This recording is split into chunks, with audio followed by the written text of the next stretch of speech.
We are here, another episode of Woodward Wings. Welcome. I am Justin Satawa. I am joined by a great Flannel Sam, and Spencer Raxter. Hello. We have Flannel back in the building, and we are happy to have him. We missed him last week, but we are going to run down all the latest news and rumors that the Detroit Red Wings have been a part of.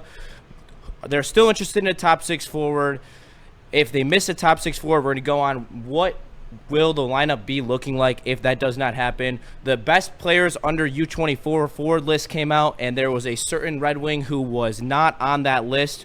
We'll talk about that as well. Just crazy. Can John Gibson be enough to carry this D-core as is, and what does the defensive lineup look like? And we're going to get Flannel's reaction to the Dougie Hamilton trade that we talked about last week. So we got a packed episode for you, so we're going to hop right on into it with the report that the Red Wings are, in fact, still in the market for the top six forward. They are also in the market with the Maple Leafs, the Flames, the Canucks, the Rangers, the Devils, the Capitals, the Blues, the Kraken, and the Kings. Holy crap. Yeah, you know. So there's going to be some tough competition out there to pick up a top six forward.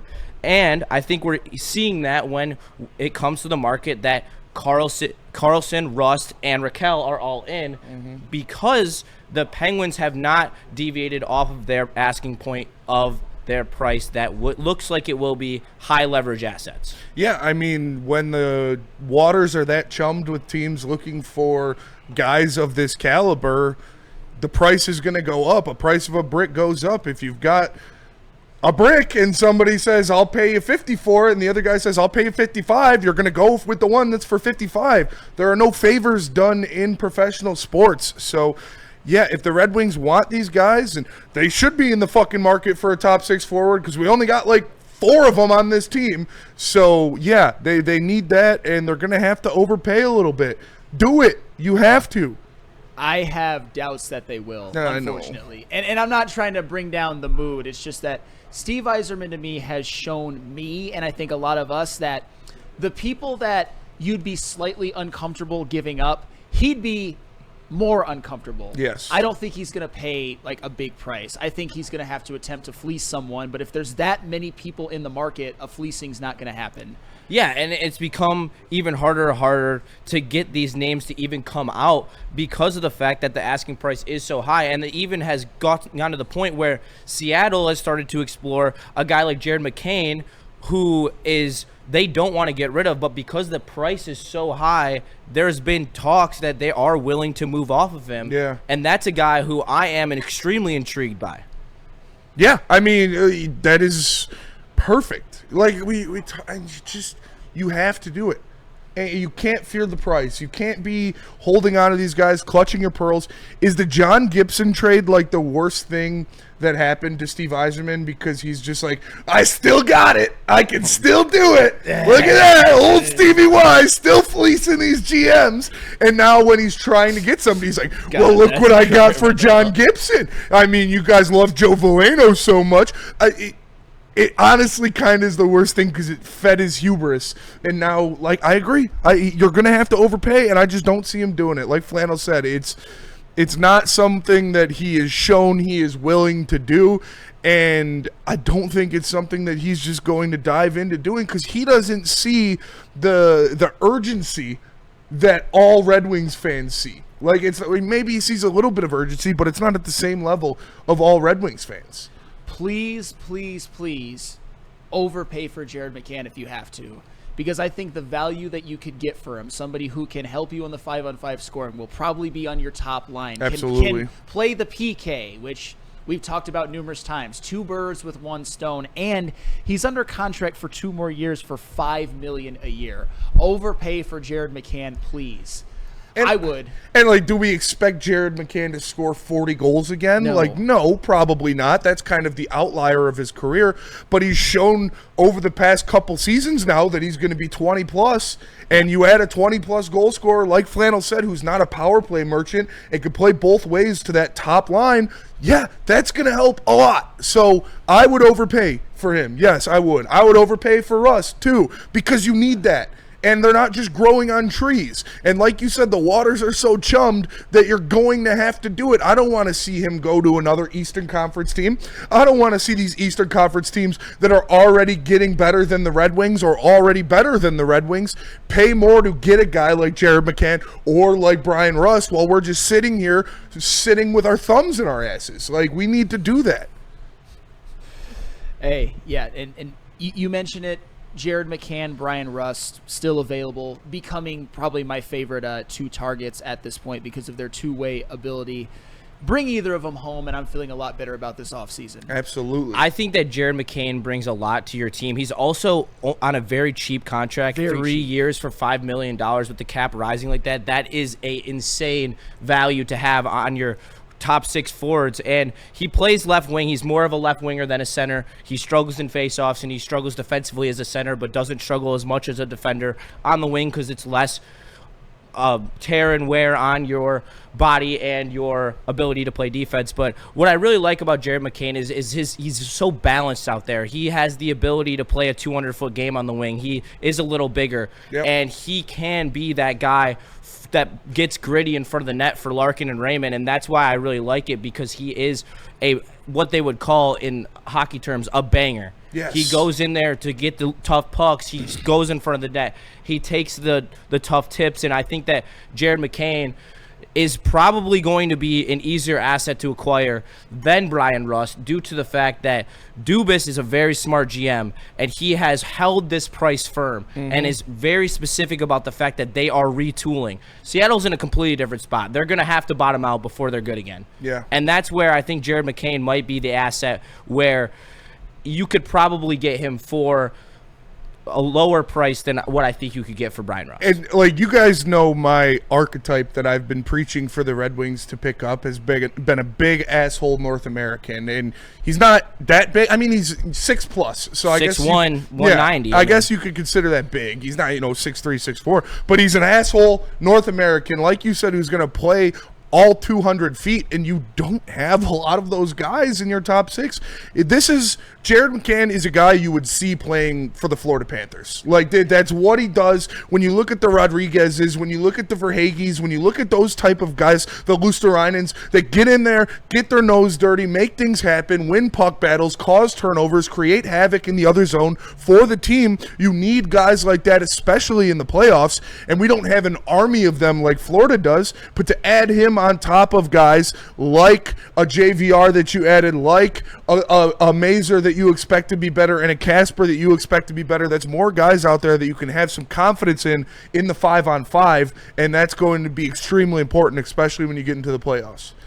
I completely agree, and I think that this would solidify your top six, at least to an extent. I know we don't want Kane in that top six, but he does serve value, especially while having Casper there to be able to pick up some of the defensive slack. In the last 20 games of the season, they were by far the most effective 5-on-5 team on the line on the roster. They were 15 goals above plus 5-on-5 in the last 20 games of the season. So I think that is a very – I'm comfortable. I would prefer to be more physical and better going into the playoffs than that, but I know for the regular season, and at least till the trade deadline, and which maybe you see the ability to go get players at the trade deadline to help you win this year. But for right now, if they were to add Jared McCain or Brian Rust and they were to still have Kane on the second line, I think I'm still extremely comfortable with that. I think that you still can compete for the playoffs with Kane on your second line. I just don't think it's ideal to compete to win a playoff series with Kane on your second line. Yeah, and like he knows. I mean, the Panthers weren't the Panthers now when he was on that team, and they obviously made additions to it, but he knows what that feels like. He knows how to play like that, and obviously he's continued it with Pittsburgh and Seattle and being on teams that are consistently making the playoffs and doing things in the playoffs. So, yeah. I was going to say, and not to get too off topic, but let's just say a Jared McCann deal is able to be made. How would you guys feel about James Van Riemsdyk on the second line? Is that something that should be explored, or am I out of my I think that mind? I would rather have James Van Riemsdyk on the second line than Patrick Kane. I would. I mean, I know Patrick, like, I know Patrick Kane can be covered up with Kasper's ability. I'd rather you cover up Patrick Kane with Andrew Kopp, because strictly his defensive ability and his kind of to carry that weight of those lines.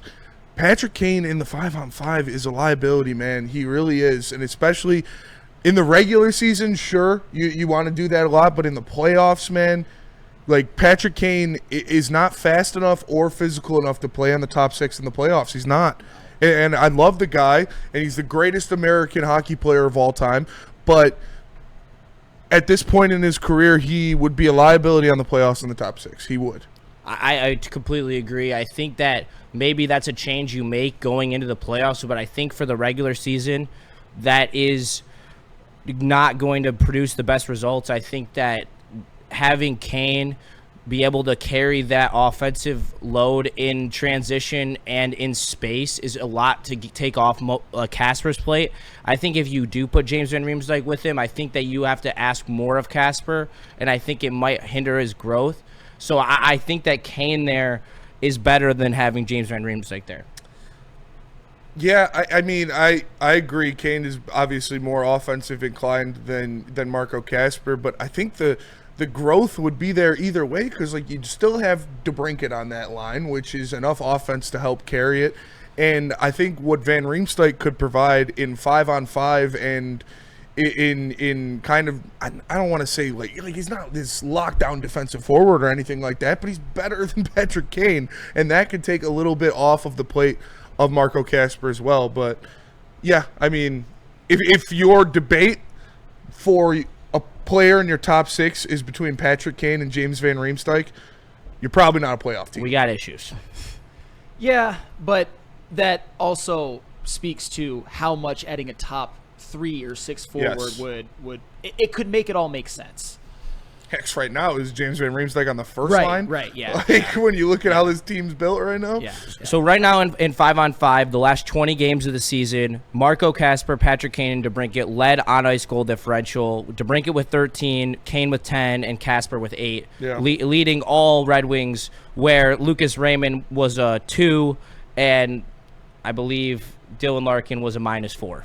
All right. So I think that going forward, at least in the regular season, I understand if you want to make that change for the playoffs, and I think that's a tough change to make going into the playoffs, completely switching them a line. Yeah. But I think that JVR doesn't add enough firepower to get you to the playoffs in the first place, where I think that second line, because they were playing so well last year, and with another year of Kasper developing, getting bigger, he's up to 200 pounds now. I expect him to be able to cover for Kane even more than needed last year, and that's why I have faith that second line is solid until you get to the playoffs. If you get to the playoffs. If you get to the playoffs, Get yes. to the playoffs. Hey, I was just wondering. I think it was a good conversation, but I can see both sides for sure. Well, if we That miss is a good conversation. on a top 6 forward, and then you don't have to worry about it because both of them are playing on the top 6. Yes. I think that I personally believe, especially after Eisman came out and said that they're not trying to block guys in trades, I truly believe that he is trying to keep a top 6 spot available for Nate Danielson. I really do. I don't think that he's ready for that. I don't think that he should be there. No. But I think that's what they are doing, and I'd rather see MBN there. I'd rather see James Van Riemsdyk there, I think. It's just very difficult to let's just take a guy who has struggled with the physicality of the AHL, and we're going to put him on our top line with 2 undersized forwards. I just don't think that's good for him, especially the way that MBN's game was able to translate. He's already a winger. He's a bigger player. You could literally ask him to sit in front of the net for Larkin and Raymond, and he will produce there. And I saw some stuff about Mazur on the first line, and they were trying to compare him that the best Red Wings line in the last couple of years was with Holmstrom on the first line, with Datsuk, and yeah, that's great, but like what people don't understand about Holmstrom is he was elite around the net. Yes. He was one of the best tippers in the entire NHL. He was great at getting rebounds. He was great. He had a great one-timer in front of the net. He had line one qualities. Line one qualities. He was a first-line tipper. He was a first-line front of the net guy. He was a first-line defender, and that's enough to get you on the first line, but I just question whether or not, especially right now, if Mazur is ready for that, if Soderblom is ready for that. Good Lord, if they put Bergen there, I might blow my brains out. There's no way to do that. But I think that there is just a complete lack of depth when it comes to the top 6 and where we are headed right now. As of right now, without making any more trades, I think we're in a troubling place. Yeah, and I want to state this, that nobody who has ever played hockey or will ever play hockey can ever be compared to Holmstrom. He is a unicorn. That guy is probably the worst hockey player to ever play in the NHL when you talk about skill level. And he was is he in the Hall of Fame? He's a borderline Hall of Famer. Like, the guy is just absolutely insane at because he was extremely good, the best of all time at one specific very niche ability. And when you have Lidstrom on the back end, that's going to make it a lot better. You can't compare Mazur to Holmstrom. But everybody that you just mentioned, Justin, Danielson, Berggren, Soderblom, Mazur, none of those guys are ready to play first-line minutes. And so if you're putting someone in there that isn't ready to play first-line minutes, it might as well be MBN, because he fits what you need way more than any of those guys, except for maybe Carter Mazur, but his skill level is obviously and potential is higher than Carter Mazur. So MBN will make his debut this year. Yeah, I don't want Danielson on the top line. I think having a line of, and this is not to disrespect these guys, is just simply flat out having a first line of Larkin, Raymond, and Danielson would be the softest first line in the NHL, and you would get bullied by a vast majority of the teams. I think you need some grit on there, and none of those guys truly present it except for Larkin to a limited capacity. But you need to bring in someone that can take some of that weight off of Larkin's shoulders, where he doesn't have to be the grittiest player on his own line and the best facilitator and play two ways the entire time. Like, you need someone in there that could take some of the weight off his shoulders, and Danielson is not that. I think that would be a very, very bad move. He is not that. And Justin, you basically present no good answers. No. Because it's not on you. There's just not a lot to it. It is not on you whatsoever, because Mazur, Soderblom, Berggren, they are not first liners, and they never will be. And that's okay in theory. That is okay. Nate Danielson, here's the thing. I think it'll excite some fans at the beginning until you actually see him out there. Yeah. And I really, really hope that I'm wrong. But I'd say he's been disappointing in the AHL. As you said, he doesn't offer that physicality. It's not a very physical first line. I just think that he would be thrown to the wolves, and it might not work out, and it might, I wouldn't say ruin him forever. You're saying he won't come back leading the pack, Flannel? No. I hope I'm wrong. No, I agree. Please, because Nate Danielson is somebody we were all very excited about, but if Nate Danielson's playing on the first line, it should be at center, and you're not going to do that. That's what he projects to be best in the league. I don't believe he could be a first line wing in the NHL. Right, and he's out of position. Yes. That's another thing. That's just not setting up a young player to succeed. A young player who is turned into someone who's by no means can't miss. I'm not saying he's on bust alert, because that's too early. But what? Flannel? He's Sidney Crosby. Literally, especially the way that this fan base talks about What do him. you mean? He's Connor McDavid 2.0. He can't be traded. He's untouchable. Oh God. He would maybe be the third center on this team if he came in right now. Well, a player that does excite me Can't to trade be on the that. top 6 is a guy who reports have come out by Frank Cervelli that the possibility of him getting offer sheeted or move increases by the day, and that is Mason McTavish. Mason McTavish is a 22-year-old center wing combo out of Anaheim. He scored 22 goals and 30 assists in 76 games. That's a total of 52 points, and he was a plus-minus of 0 in Anaheim, which is very impressive in my opinion. So where I like this move is because I believe Mason McTavish isn't a natural center. I believe he is a winger. Mm-hmm. He can be a big winger. He's 6 foot 220. He brings some physicality. He's got some skill, and he's got a nice shot. I would really love the idea of going after him in the trade market or in the offer sheet market.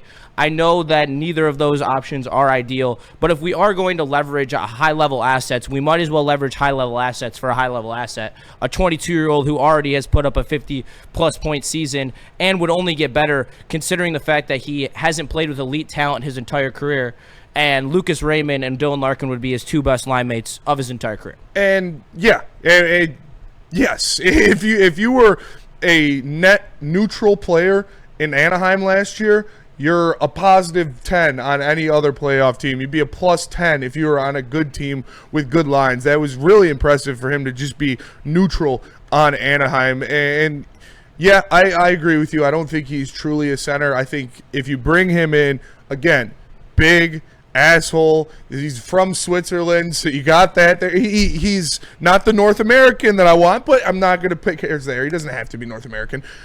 He, like you said, 6'1", 220, plays both ways. Another guy that if someone gets bumped out of the tit, you can go in there. You could feel comfortable with him taking a face-off in a crunch time situation, say if Larkin or somebody gets kicked out. You don't want him taking all, because he's like an average face-off guy in the NHL, but that's just another body that you can have in there if you need someone to do it. So, yeah, this would be a piece that I'm looking at. What would the offer sheet have to be, you think? The offer sheet, I think, would be around $6.5 million, similar to Bowen Byram's contract he just signed, 2 years, $6.5 million. If you wanted him to commit to longer term, I think you'd have to go around 7 something, around the Nyes offer sheet, a little below, in my opinion, and around Lucas Raymond.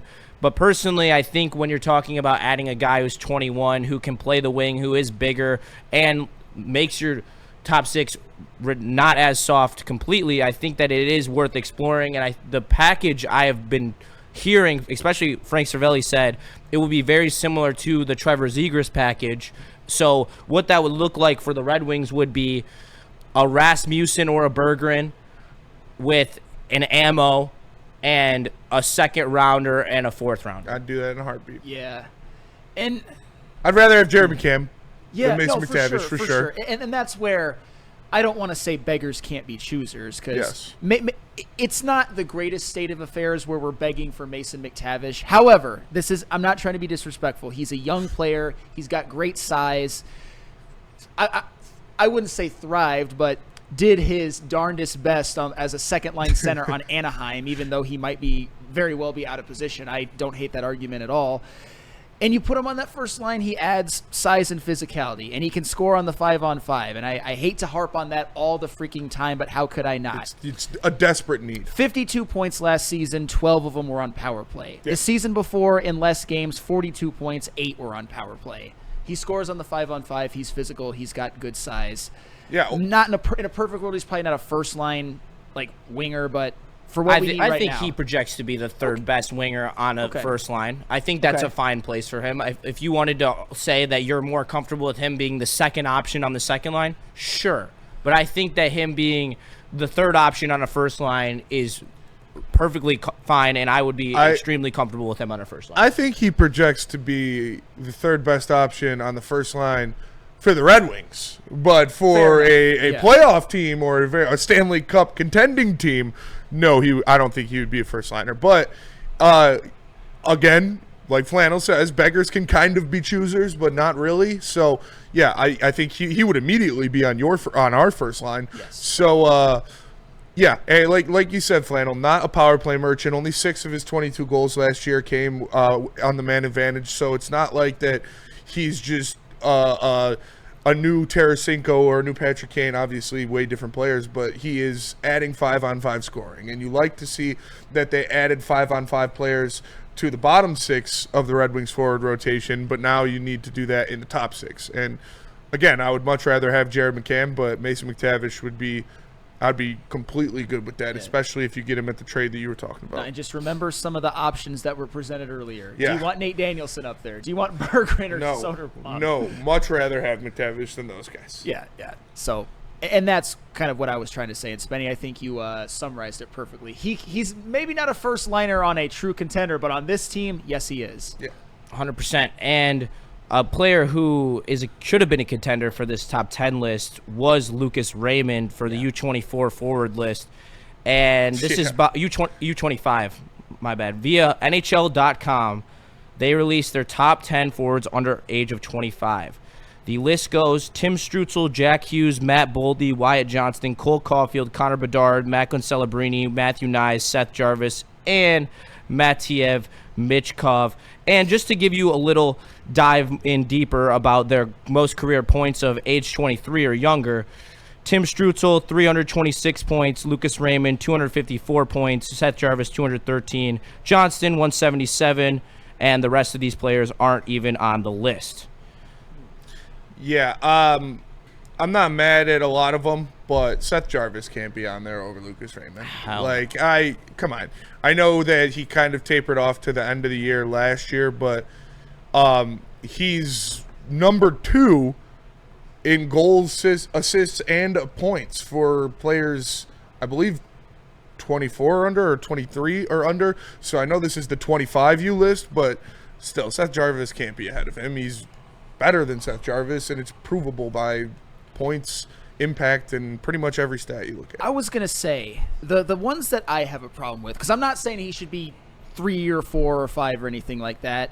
I don't think Celebrini should be over him after a rookie season. I don't know, man. That's the one where I'm like, definitely I'm down for Celebrini above him. Because I'm more down for Seth Jarvis than you guys are. Maybe I'm crazy, but you might be. I think that there's an argument to be made that Bedard should be lower than Lucas Raymond. There definitely is. I think the Bedard has not taken a step. I mean, he doesn't have the support that Lucas Raymond has, but I think this is more of a projections list and not a what is right now. Because if it is what is right now, I think that Lucas Raymond deserves to be around 7. I don't think that Nyes deserves to be over him. Nyes doesn't carry a line the way that Lucas Raymond does. Nyes has the ability to play with guys like off of Austin Matthews and Mitch Marner, which I think if you gave Lucas Raymond them, I totally, no doubtedly believe that he would have over 100 points very easily feeding to Austin Matthews. Yes. So I just think that this list is kind of wishy-washy, especially like Wyatt Johnson over him. I know Wyatt Johnson has the playoff numbers, but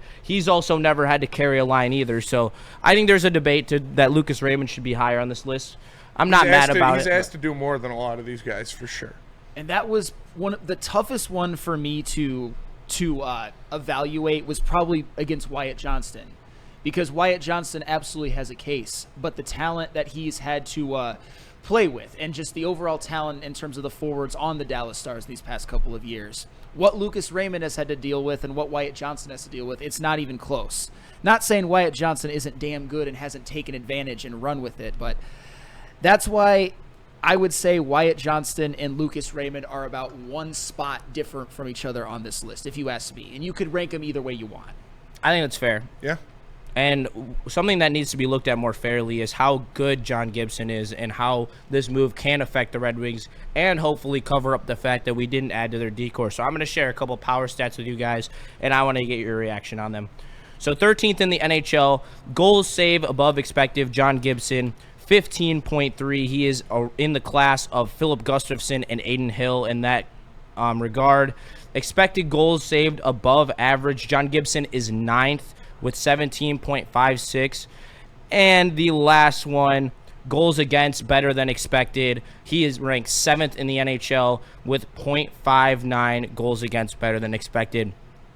When we talk about the Red Wings' ability to not have a guy who can steal games like the way that John Gibson will be able to, I think it does open up the ability to see a vast improvement in the PK, in the defensive core, just by having this level of guy back there, especially with giving the usage a rest for Cam Talbot, a guy who plays better when he's rested and becomes extremely streaky when he doesn't get his rest. So I think giving Cam Talbot more of a breather and having him be that guy that eats about 30 games to 35 games instead of having him play 55 will be huge for him. It will allow him to truly be a 1B. And I think that John Gibson will prove that he is a legitimate 1 in the NHL with the change of scenery, with him now having a place that he is accepted and has the opportunity to start and not dealing with a emerging rookie like Dostal behind him where it has created an unhappy tension with the Ducks.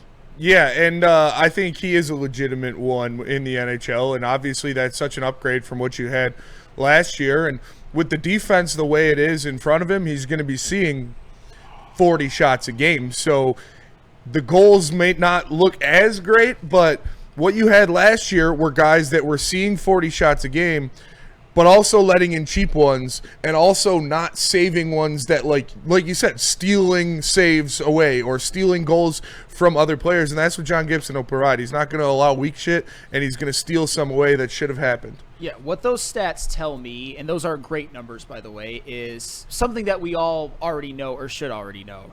He's better than Peter Mrazek. Yeah. That was actually a conversation that was had, and I thought it was insane. I am a little bit worried, not for he's going to be better, but for his mental health at times. And I'm not trying to be. He's going to be seeing a lot of shots. Because he's probably going from Anaheim, where he wasted away a lot of his career, thinking, oh man, anywhere but Anaheim, and now Detroit, where they haven't really done anything to upgrade their decor in the offseason. He might be in a goaltender hell this next year. I don't want that for him, and I know he'll be able to handle it better than most, but still. I'm just glad that we have the goaltending position at least in a comfortable place where we're not begging for Kosa to come up before he's ready. We're not begging for Augustine to come in and turn around and play a couple games in the AHL, then come save this franchise. I think that is putting the goalies in a better position for the Red Wings to succeed. And I really do like the John Gibson signing. I think that he will add a lot to this roster. It's just a matter of, can this decor take enough steps in the positive direction to make that huge impact? Because you're going to have to see a step up by Aljo. You're going to have to see a step up by Edvinsson. You're going to have to see a step up by Seider. You're going to have to see Docker come in and play at least some significant minutes. And ASP at some point hopefully comes up and is effective. I think that there's just a lot of question marks with this decor, but at least John Gibson settles some of them. I agree. Yeah, I agree. I got stuff to show. Yeah, I know. We are wrapping up now, so thank you for tuning in to Woodward Wings. We appreciate you. Hopefully there is a trade between this pre-recorded episode and the fact that it airs, and if it does, we will be happy, and the show will mean nothing. But thank you for tuning in. We appreciate you. You guys make this thing work, so thank you so much for tuning in. Drop a like, drop a sub, and we will catch you the next time. Peace!